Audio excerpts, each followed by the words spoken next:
Plonger au fond des océans, c'est plonger au fond de soi-même. Donc si on a envie de savoir qui l'on est, il suffit simplement de faire de la plongée. Je m'appelle Pierre Frolat, je suis né le 14 février à Monaco. J'ai été pendant de très nombreuses années athlète de haut niveau en apnée profonde. Désormais, je suis coordinateur des activités subaquatiques au sein de la Fédération monégasque et je vais vous présenter mes 3 lieux préférés de plongée.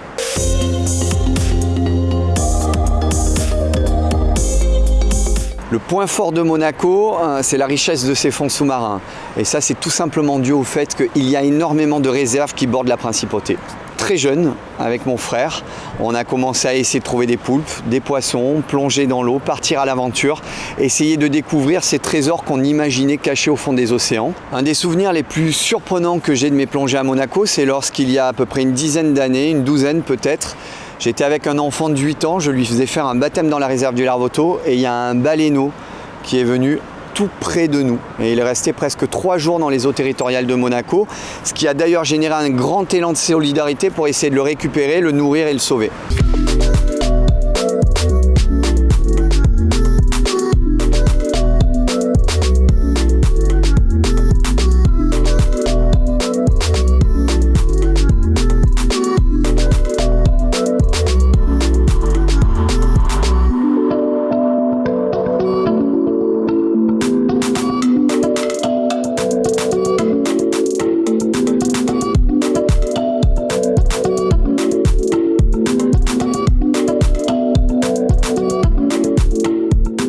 Tubuai, c'est une des plus petites îles des Australes en Polynésie française. La plus reculée, je dirais presque même la plus petite. Les eaux de la Polynésie, elles sont uniques. Il y a une clarté hallucinante et il y a énormément de grands animaux. Il y a les baleines, il y a les dauphins.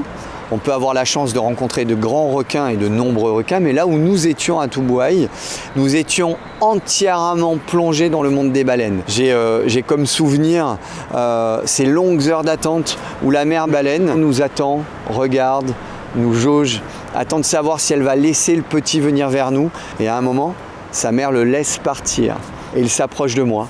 Tout doucement. Et toi, en tant qu'apnéiste, en tant qu'être humain, tu te dois de ne faire strictement rien d'autre qu'attendre. Tu le laisses vraiment venir au contact. Il va venir au contact sans te toucher et sans que tu le touches. C'est une marque de respect, une marque d'égalité.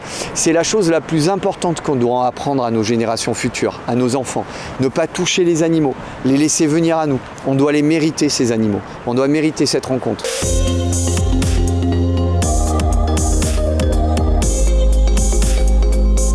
Dans la continuité du projet Le Livre Le Cœur de l'Océan, on est parti en novembre 2020 avec Greg Lecoeur en Basse-Californie et à Socorro. Une nature vraiment très difficile, très violente, de très grosses vagues, des conditions extrêmes, on va dire, avec de très grands animaux, des grandes raimentas, du courant. Il fallait vraiment mériter ces plongées. Partir à Socorro, pour moi, c'était réaliser un rêve, réussir à faire l'image parfaite.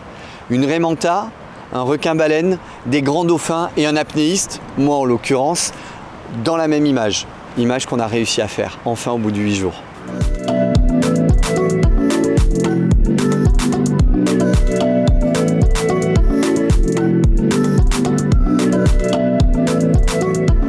En plongée, et notamment en plongée en apnée, on est vraiment sur le domaine des sensations, et les sensations les plus pures.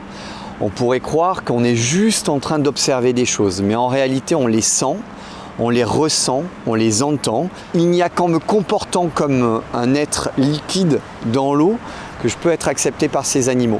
Et finalement les animaux, ils comprennent qu'ils n'ont rien à craindre de nous et ce sont eux qui vont vraiment se rapprocher.